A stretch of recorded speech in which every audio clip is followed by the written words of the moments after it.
Alright, so now once again we are going to analyze those previous plots with the line plot. So there we can do with fig is equal to px, that's the plotly express dot line. Earlier we had used bar plot, but now we are going to use their line plot with the country day wise, and on the x-axis we are going to provide date, and then on y-axis we are going to provide the confirmed cases, and the color scale which we are going to provide, that's going to change country wise. Alright, and then we have their height is equal to 600, and then we have their title is equal to confirmed. Alright, and then we have their color discrete sequence is equal to px dot colors dot cyclical dot my GPM.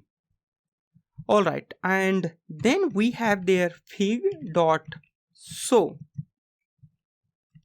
So with this we will get there a line plot, and this line plot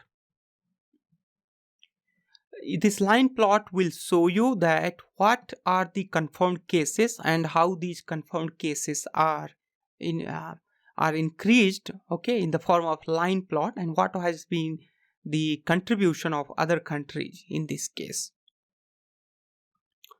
Alright, now let's go ahead and see the plot for the other cases as well. Instead of only the confirmed cases, I'm also gonna see there for deaths cases as well.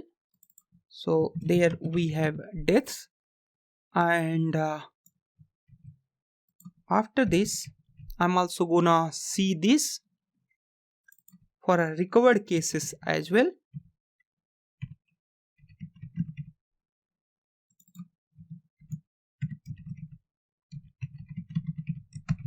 Alright, let's go ahead and run it. Now you will get for confirmed, death and recovered cases. So you have their confirmed cases in a line plot, and then you have their death. Alright, so the maximally it is being led by United States. Alright, and then you have here recovered cases, and United States is also having high recovery there. Alright, so this is all about in this lesson. Thanks for watching. In the next lesson, I'll show you how you can calculate the growth rate after the 100 cases in each of those countries. In each of these countries. Alright, I'll see you in next lesson.